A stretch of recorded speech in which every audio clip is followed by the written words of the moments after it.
तो देखो अगला सवाल है, यदि cot theta is equal to 7/8 हो तो पहला है 1 plus sine theta into 1 minus sine theta upon 1 plus cos theta into 1 minus cos theta, ये पता करना है। और दूसरा है कॉट स्क्वायर थीटा, ये फाइंड करना है। तो कॉट थीटा दिया तो कॉट स्क्वायर थीटा नहीं याद कर सकते, इसका स्क्वायर कर दो, दूसरा वाला तो पहले निकल जाएगा, है ना। देखो अगर कॉट थीटा 7/8 है तो कॉट स्क्वायर थीटा कितना होगा, 7/8 का स्क्वायर कितना हो जाएगा, 49/64। ये तो दूसरा वाला पहले निकल गया, है ना। चलो पहले लगाते हैं फुर्सत में, है ना, क्योंकि ये बड़ा दिख रहा है लेकिन बहुत छोटा है, लेकिन तुम लोग को उतना भी जानकारी नहीं है। अच्छा इसको ध्यान से देखो, एक ब्रैकेट में a प्लस बी, एक ब्रैकेट में a माइनस बी टाइप का, इसका फार्मूला पता है ना, क्या होता है, एक ब्रैकेट में a प्लस बी, एक ब्रैकेट में a माइनस बी, पूरा करने पे क्या आता है, a square minus b square. तो a की जगह पे 1 है और b की जगह पे साइन थीटा है, तो a square minus b square हो जाएगा। तो 1 पहले वही चीज लिख लेते हैं, 1 plus sine theta into 1 minus sine theta upon, ठीक है, 1 प्लस कॉस थीटा और ब्रैकेट में 1 माइनस कॉस थीटा, ठीक है। देखो एक ब्रैकेट में a plus b bracket minus, तो क्या हो जाता है गुणा करने पे a square minus b square, यानी कि 1 का स्क्वायर 1 होगा minus sine square theta, a square minus b square हो गया ना। और ये क्या बन जाएगा 1 माइनस, ये भी उसी टाइप का है, एक ब्रैकेट में a प्लस बी, एक ब्रैकेट में b, क्या होता है a square minus b square, यानी कि 1 का स्क्वायर माइनस कॉस का स्क्वायर, कॉस स्क्वायर थीटा, ठीक है। अच्छा एक सूत्र सिद्ध किए थे पिछली वाली वीडियो में ना, कि 1 प्लस ये वाला ये फार्मूला सिद्ध किए थे, इस sign square theta plus cos square theta बराबर 1 होता है ना 1। अब इस तरह के हम सारे सूत्र पहले सिद्ध करेंगे अगली एक्सरसाइज को पढ़ाने से पहले, तब उसको लगवाएंगे ताकि सारे फार्मूले आपको पता हो। ये है, तो यहाँ देखो 1 माइनस साइन स्क्वायर थीटा, इसको इधर भेज देंगे तो इधर जाएगा माइनस हो जाएगा, साइन स्क्वायर थीटा हो जाएगा क्या 1 माइनस साइन स्क्वायर थीटा, तो 1 माइनस साइन स्क्वायर थीटा बराबर क्या होगा कॉस स्क्वायर थीटा, तो इसकी जगह आप क्या रख सकते हैं कॉस स्क्वायर थीटा। और ये चलो आपकी कॉस स्क्वायर को इधर भेज दे रहे हैं, इधर प्लस इस साइड जाएगा माइनस हो जाएगा, तो इधर जाएगा क्या हो जाएगा 1 माइनस कॉस स्क्वायर थीटा बराबर साइन स्क्वायर थीटा, तो इसकी जगह पर क्या लिख सकते हैं साइन स्क्वायर थीटा। ये लो यही चीज आ रहा है, ठीक है। इसको क्या लिख सकते हैं cos square theta upon sign square theta, दोनों का स्क्वायर है ना, तो एक साथ अंदर में लिख सकते हैं साइन कॉस थीटा बटे साइन थीटा का होल स्क्वायर। और कॉस थीटा बटे साइन थीटा होता क्या है, देखो टैन थीटा होता है sine theta upon cos theta, तो cos theta upon sine theta क्या होगा उसका उल्टा कॉट थीटा और स्क्वायर है, ठीक है, तो स्क्वायर वहां लग जाता है ठीक कॉट पे, ठीक है, क्या बन जाएगा कॉट स्क्वायर थीटा। ये तो दोनों एक ही चीज है, ये और ये सेम चीज है ना।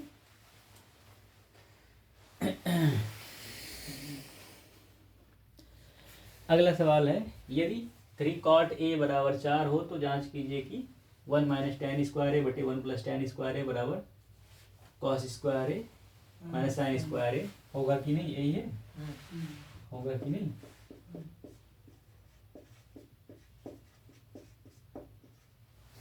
तो इतना बराबर इतना हो चाहे ना हो, इतना बराबर इतना होता है, ये एक फार्मूला है, ठीक है, लेकिन आपको इतना बराबर इतना होता है ये पता नहीं है, तो चलो करते हैं, अभी जहां तक पता है उसी हिसाब से करते हैं।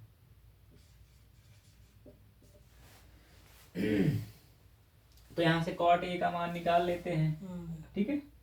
देखो कॉट ए का मान कितना होगा, 3 को इधर भेज दो 4/3, टैन ए का मान निकाल लो, कॉट का उल्टा होता है कितना होगा 3/4, टैन थीटा बराबर क्या होता है लंब बटे आधार, यानी कि लंब 3 है और आधार 4 है, तो कर्ण कितना होगा 5, ठीक है, 3 4 5, ये पाइथागोरस प्रमेय में आते हैं।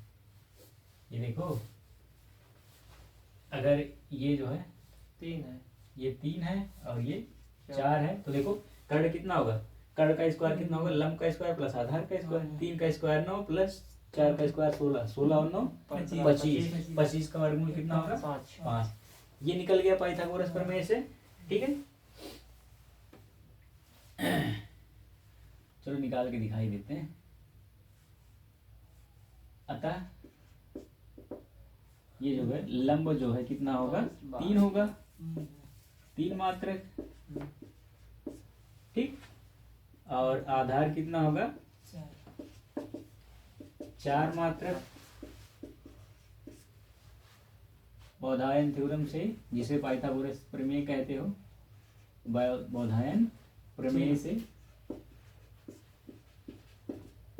वही जिसे आप पाइथागोरस प्रमेय कहते हैं, उससे निकालेंगे तो कर्ण का स्क्वायर, ठीक है, ये ऐसे निकाल लेंगे, आ जाएगा। ठीक है, क्या आ जाएगा, तो कर्ण बराबर क्या आ जाएगा, लंब स्क्वायर अंडर रूट में लंब स्क्वायर प्लस आधार स्क्वायर। आधार स्क्वायर।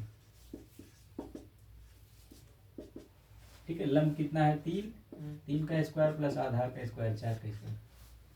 ठीक है, कितना आ जाएगा, 3 त्रिक का 9, 4 चौक के 16। वो हम मन में करके दिखा दे रहे थे, लेकिन तुम लोग 3 काट दे रहे, अब नहीं करेंगे, जो वैसे आ जाएगा, जो तुम समझ सकते हो वैसे ही कर देंगे। ठीक है, कितना हो गया 25, 25 का वर्गमूल 5, यानी कि ये 5 होगा।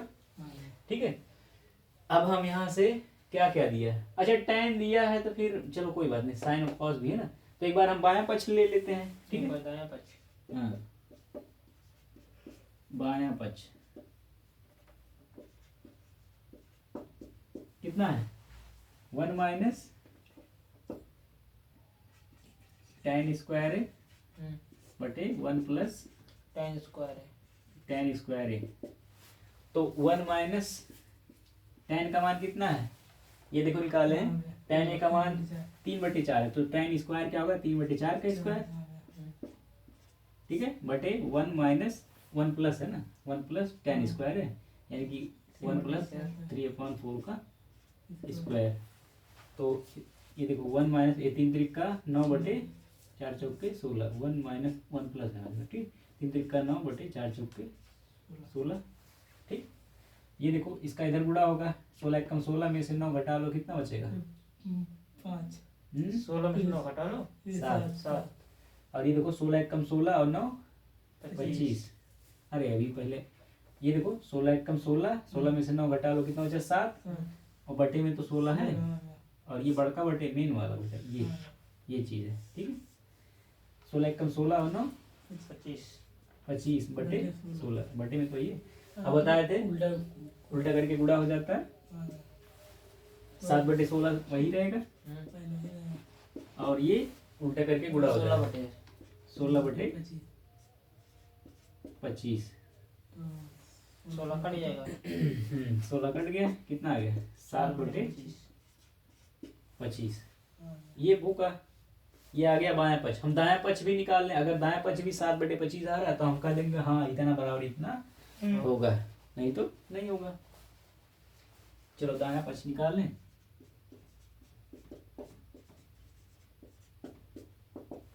कितना है कॉस स्क्वायर है माइनस साइन स्क्वायर है।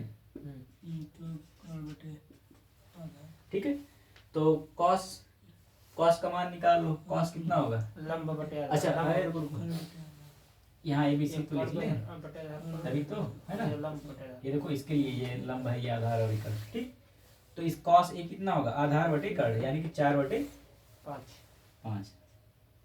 तो कॉस स्क्वायर क्या होगा 4/5 का स्क्वायर है ना, माइनस साइन स्क्वायर यानी कि 3/5 का स्क्वायर।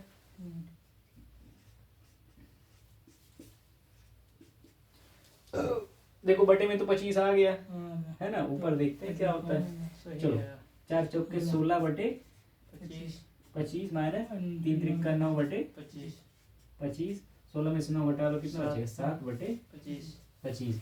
ऐसे सीधा सीधा क्यों घटा दिया, क्योंकि हर बराबर थे, हर बराबर नहीं होता तो एलसीएम लेना पड़ता या तिरछा गुणा, इसका इधर फिर इनका आपस में, जब हर बराबर नहीं होता तब।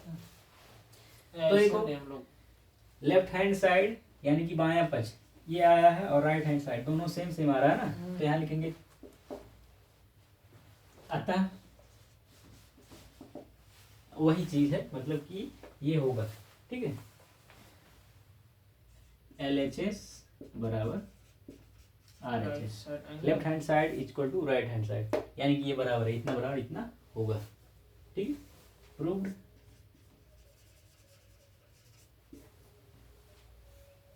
यहाँ तक दिख रहा है, देखो वीडियो में यहाँ तक दिख रहा है, नीचे ये लाइन जो खींचे इसके नीचे नहीं दिख रहा है ना, उतना रेशियो ही है उसका। अगला सवाल है, देखो 9 वाला सवाल आसान था, उसको आप लगाइएगा, ठीक है, वो निकल जाएगा फटाफट। तीसरा है 10वां है, त्रिभुज PQR में जिसका कोण Q समकोण है PR + QR 25 सेंटीमीटर है और PQ जो है 5 सेंटीमीटर है, sin P cos P और tan P के मान ज्ञात कीजिए। एक त्रिभुज बनाते हैं ऐसे, ठीक है, समकोण त्रिभुज, तो ज्यादा छोटा त्रिभुज बनाएंगे। क्या कह रहा है, कोण Q समकोण है, यानी कि ये Q होगा, बाकी ये दोनों PR होंगे, ठीक है। तो चलो ये हो गया P Q और ये हो गया R। तो PQ कितना है 5 सेंटीमीटर, ये 5 सेंटीमीटर है, और क्या है PR + QR, PR और QR कितना है 25 सेंटीमीटर है। ये 5 है तो 12 to 13 होगा। PR + QR बराबर 25 सेंटीमीटर, इन दोनों का योग दिया है ना। तो यहाँ क्या अप्लाई करना पड़ेगा, अब ये साइड भी नहीं पता है और ये भी नहीं पता है, इन दोनों का योग पता है PR और QR।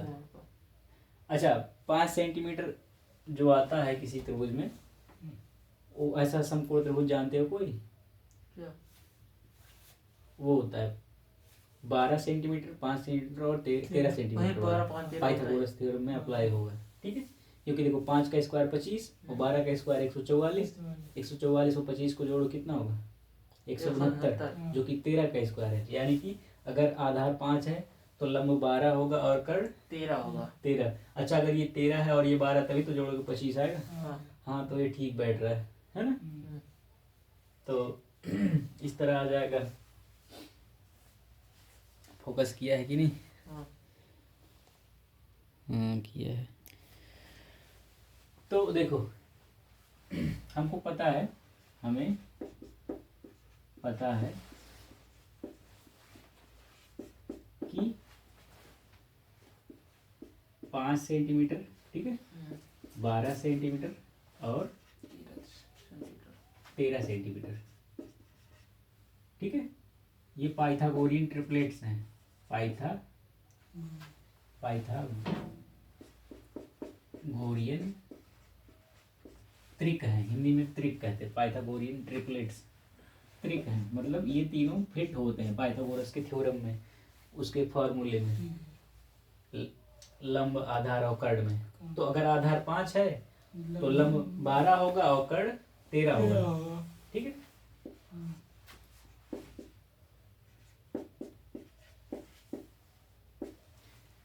ठीक है।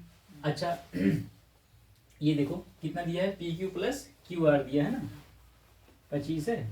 तो देखते हैं ये देखो क्या होगा 12, ठीक है। PQ कितना है, PQ तो PR + QR है ना, PR + QR, PR कितना है 13 होना चाहिए पाइथागोरस ट्रिपलेट्स के हिसाब से, और ये QR 12 होना चाहिए। तो क्या ये सही बैठ रहा है, 25 आ रहा है? हाँ तब ठीक है। तो यहाँ से हम क्या लिख सकते हैं, ये 12 होगा और ये 13। अब तो निकाल सकते हैं ना। तो P के लिए निकालना है, देखो तो sin P कितना होगा देख कर बताओ। लंब बटे कर्ण 12/13, ठीक है, ये निकल गया। cos P कितना होगा आधार बटे कर्ण, यानी कि 5/12 या 5/13, ठीक है। और क्या है tan P, का मतलब करोड़ बटे लंब बटे आधार 12/5, ये आ जाएंगे। ठीक है, तो कुछ कुछ पाइथागोरस देखो, ये सबसे छोटा और सबसे सिंपल, सबसे छोटा नहीं, ये सबसे सिंपल वाला पाइथागोरस ट्रिपलेट्स थे। 3, 4, 5 भी पाइथागोरस ट्रिपलेट होता है। ठीक है, 6, 8 और 10 भी पाइथागोरस ट्रिपलेट होता है। देखो 6 अगर लंब या आधार हो जाए और 8 उसमें से कोई एक हो जाए, जैसे 6 लंब है तो 8 जो है आधार हो जाएगा, तो इनका स्क्वायर करो तो 6 का स्क्वायर 36 और 8 का स्क्वायर 64, 36 और 64 जोड़ो 100 आता है, जो कि 10 का स्क्वायर है, यानी कि 6, 8 और 10 ये भी इसमें फिट बैठेंगे। ठीक है, समकोण त्रिभुज में। तो कितने याद कर लेना, इन सब का बहुत यूज पड़ेगा। 3, 4, 5 ये पाइथागोरियन ट्रिपलेट्स हैं। 6, 8, 10 6, 8, 10 ठीक है, 5, 12 और 13 ऐसे और भी बहुत सारे, उनके लिए भी फार्मूला होता है, निकाल सकते हो। ठीक है, अब अगला सवाल 10वां क्या है, ट्रू फॉल्स वाला है। क्या बताइए कि निम्नलिखित कथन सत्य है या असत्य, कारण सहित अपने उत्तर की पुष्टि कीजिए। पहला है tan a का मान सदैव 1 से कम होता है। नहीं, सदैव नहीं, कभी कभार होता है, हमेशा नहीं। ठीक है, असत्य। कोण a के किसी मान के लिए sec a बराबर 12/5 होता है। देखो पहले सुन लो, साइन और कॉस का मान 0 से लेके 1 तक होता है। ठीक है, इन्हीं के बीच में या 0 हो सकता है और 1 भी हो सकता है, और इनके बीच में कुछ हो सकता है, कुछ भी। ठीक है, और इनके उल्टे यानी कि वो 0 से लेके अनंत ये कुछ भी हो सकते हैं, यानी कि सेक और कॉसेक ये 0 से अनंत के बीच में कुछ भी हो सकते हैं, अनंत भी हो सकता है। ठीक है, और tan का मान जो है 0 से लेके अनंत तक हो सकता है। ठीक है, तो यहाँ क्या दिया है कि tan a का मान सदैव 1 से कम होता है। नहीं। अच्छा, दूसरा वाला, कोण a के किसी मान के लिए sec a बराबर 12/5 होगा। तो अभी बताए कि साइन और कॉस का मान 0, 1 से बीच में होता है, और उनका उल्टा कॉस और कोसेक ये 0 से अनंत के बीच में कुछ भी हो सकते हैं। तो हाँ, हो सकता है। ठीक है, यानी कि sec a का मान 12/5 हो सकता है। ठीक है, फिर cos a कोण a के कोसिकेंड के लिए प्रयुक्त एक संक्षिप्त रूप है। कोसिकेंड जो है कॉसेक का, उसका शॉर्टकट रूप कॉसेक होता है। ठीक है, कॉस नहीं, कॉस का फुल फॉर्म होता है क्या, कोसाइन। ठीक है, अगला है चौथा, कॉट और ए का गुणनफल होता है। नहीं, जब मैं शुरू में बता रहा था तभी बताया था कि साइन ए अगर कहीं लिखा है तो इसका मतलब ये नहीं होता कि साइन गुणे ए, ये कतई नहीं होता है। ठीक है, तो कॉट ए का मतलब कॉट और ए का गुणनफल नहीं होता है। फिर है, किसी भी कोण थीटा के लिए साइन थीटा बराबर 4/3 होता है। नहीं, 4/3 मतलब क्या होगा, 1.33, 1 से ज्यादा हो जा रहा है, 1.33। 4/3 को दशमलव मतलब कितना आएगा, 1 से ज्यादा है ना, 1.33। मैंने अभी बताया कि साइन और कॉस का मान 0 से 1 तक ही हो सकता है, उनके बीच में रहेगा, या तो 0 हो जाएगा या तो 1 से ज्यादा कभी नहीं हो सकता साइन और कॉस का मान। समझ गए?